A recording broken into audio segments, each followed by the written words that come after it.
बाद पहली press conference में बोले नागरिक उड्डयन मंत्री राम मनोहर नायडू। कहा ब्लैक बॉक्स के डेटा को डिकोड किया जा रहा है। अहमदाबाद पहुंचे कांग्रेस अध्यक्ष खड़गे। सिविल अस्पताल में घायलों से मिले। खड़गे ने कहा अहमदाबाद में दिल दहला देने वाला हादसा हुआ है। पहलगाम आतंकी हमले के बाद बंद हुए 8 पिकनिक स्पॉट फिर से खुले। पहलगाम हमले में मारे गए कश्मीरी शख्स की पत्नी को मिली नौकरी। एलजी ने सौंपा नियुक्ति पत्र। ईरान इजराइल के बीच टकराव बढ़ा है। इजराइल के रक्षा मंत्री की ईरान को चेतावनी, मिसाइल हमले नहीं रोके तो चलेगा तेहरान। ऑस्ट्रेलिया को हराकर साउथ अफ्रीका ने जीता वर्ल्ड टेस्ट चैंपियनशिप का खिताब।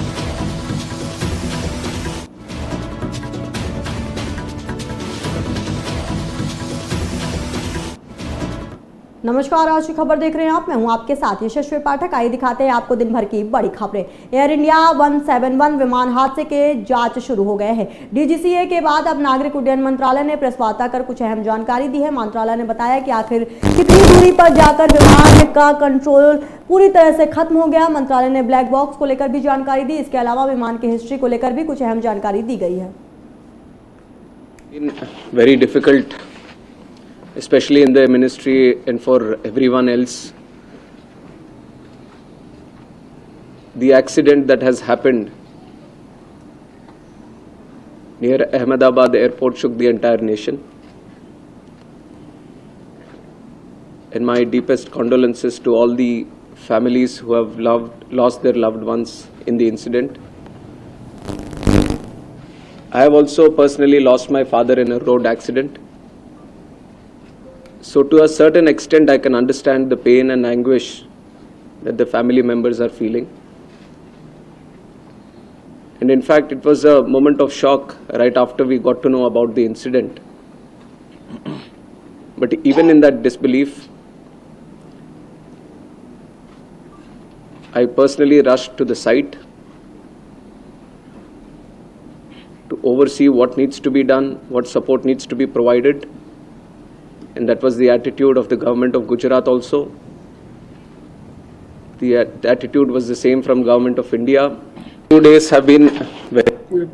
कांग्रेस अध्यक्ष मल्लिकार्जुन खड़गे अहमदाबाद पहुंचे, जहां वो ट्रॉमा सेंटर पहुंचकर विमान हादसे में घायल लोगों से मुलाकात कर रहे थे। विमान हादसे के बाद कांग्रेस अध्यक्ष मल्लिकार्जुन खड़गे ने कहा कि ये बड़ा हादसा हुआ है। ये घटना अहमदाबाद के इतिहास में कोई नहीं भूलेगा। जिन लोगों की मौत हुई है उनको श्रद्धांजलि अर्पित करता हूं। घटना में एक शख्स का बचना किसी चमत्कार से कम नहीं है। पूर्व सीएम रूपाणी जी के परिवार के प्रति मेरी संवेदना है।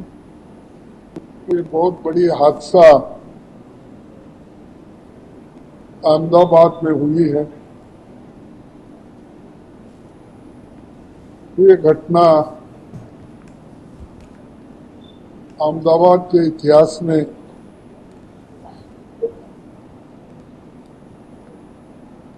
कोई भूलेगा नहीं। जो भी इतिहास लिखेगा उसमें ये नमूद होगा कि ऐसी बड़ी घटना इसकी एयरलाइंस की हो गई, एयर इंडिया की। तो उसमें बहुत से लोग अपना पूरा जिनका बहुत दुखों का परिणाम हुआ, ऐसे लोगों को मैं अपने तरफ से श्रद्धांजलि अर्पित करता हूँ। और जो लोग देश में, इस देश के वासी हैं, इसके अलावा भी बाहर से जो लोग अहमदाबाद देखने के लिए या जो टूरिस्ट थे या बिजनेसमैन थे, वो भी उनका भी। जम्मू कश्मीर सरकार ने कई प्रमुख पर्यटन स्थलों को फिर से खोल दिया है, जिन्हें ऑपरेशन सिंदूर के तहत कड़ी सुरक्षा कार्रवाई के बाद बंद कर दिया गया था। इस फैसले की आधिकारिक घोषणा उपराज्यपाल मनोज सिन्हा ने की। वहीं दूसरी तरफ उपराज्यपाल मनोज सिन्हा ने शनिवार को सैयद आदिल हुसैन शाह के परिवार से मुलाकात की, जो 22 अप्रैल को पहलगाम आतंकी हमले में पर्यटकों को बचाने की कोशिश करते हुए मारे गए थे, और उनकी पत्नी गुलनाज अख्तर को स्थायी नौकरी का नियुक्ति पत्र सौंपा गया। वहीं उपराज्यपाल मनोज सिन्हा ने मीडिया से बातचीत करते हुए कहा कि उनके बलिदान को मान्यता देते हुए उनकी पत्नी को अब अनंतनाग में वन विभाग में स्थायी पद पर नियुक्त किया गया है। ये प्रशासन की ओर से आभार का प्रतीक है। ये है 23 अप्रैल को मैं यहाँ आया था, उस दिन माननीय गृह मंत्री जी आए थे। 22 अप्रैल को जो बैसरन में दुर्भाग्यपूर्ण घटना हुई थी, उसके पश्चात गृह मंत्री जी ने मौके का मुआयना किया, यहाँ से वो वापस गए। उसके बाद अब यात्रा श्री अमरनाथ जी वाली प्रारंभ होने वाली है। आज उसी दृष्टि से मैं पहलगाम आया था। जिस नौजवान ने अपनी शहादत दी थी, आदिल उसकी पत्नी को सरकारी नौकरी जम्मू कश्मीर शासन ने दी है। यही फिशरीज डिपार्टमेंट में अनंतनाग में उसको नियुक्ति पत्र आज दे दिया है।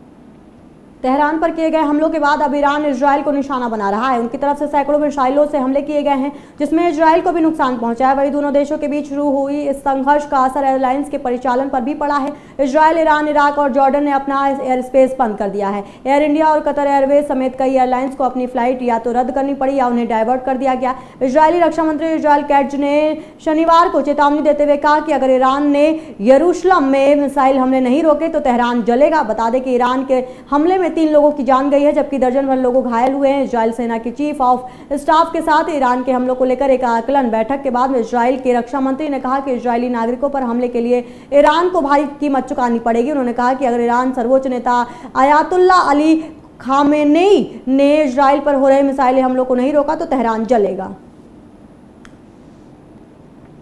साउथ अफ्रीका ने वर्ल्ड टेस्ट चैंपियनशिप जीत ली है। टीम ने डिफेंडिंग चैंपियन ऑस्ट्रेलिया को 5 विकेट से हरा दिया। साउथ अफ्रीका क्रिकेट के किसी भी फॉर्मेट में पहली बार वर्ल्ड चैंपियन बना है। इतना ही नहीं, टीम ने 27 साल बाद कोई आईसीसी टूर्नामेंट जीता है। टीम ने 1998 में चैंपियंस ट्रॉफी जीती थी।